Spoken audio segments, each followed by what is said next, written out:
елбасының не дегенін саған айтып берейін. Ол ендігер Қызыл Қаңқаны ырқына жіберуге болмайды деді.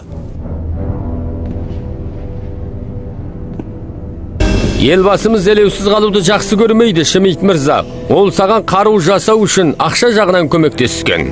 Сенің қызметіңді ол берді. Ол саған осы зерттеу орнын беріп, жарақаттарыңа берген сыйлығы. Сыйлық? Қайта сүргінге жіберу десе де болады. Ол көрікті арияндықтың түрін есіме түсіре алмай тұрмын. Осы сыртқы образыңа бола сонша көп ақша шаштық па? Сенің 9 басты жылан орнынан 1 жылдан бері бір тал мылтық жасағанын көрмедік.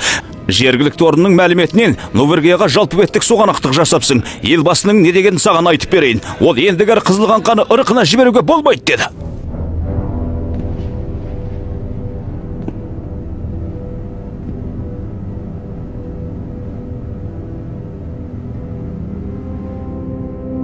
Көпшілік. Менің зерттеу нәтижемді көріңдер. Сендерге жақсылап көрсетейін. Гитлер 1000 жылдық ел құрамын дейді. Алайда әскерлерінің бір айлық астығында қамдай алмайды. Оның әскерлері Еуропаның көрінген жерінде қансырауда. Ал оның мақсатына жетуіне әлде қайда алыс жатыр. Сонда сен сиқырлы күш арқылы соғысты жеңбекшісің бе? Ғылым деп айтты. Сендердің алжастырып алатындарыңды түсінемін.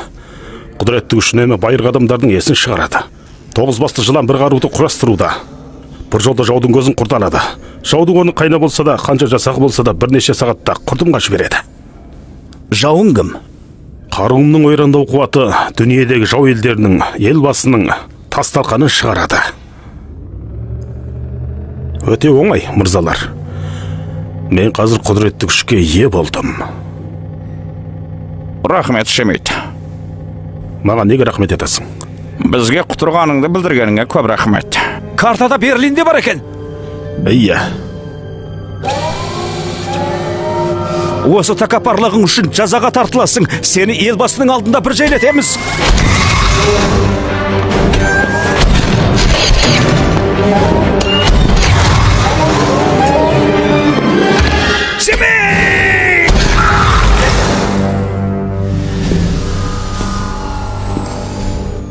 Айып етпеңіз, доктор.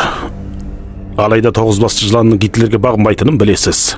9 басты жылан жасасын. 9 басты жылан жасасын. 9 басты жылан жасасын. 9 басты жылан жасасын.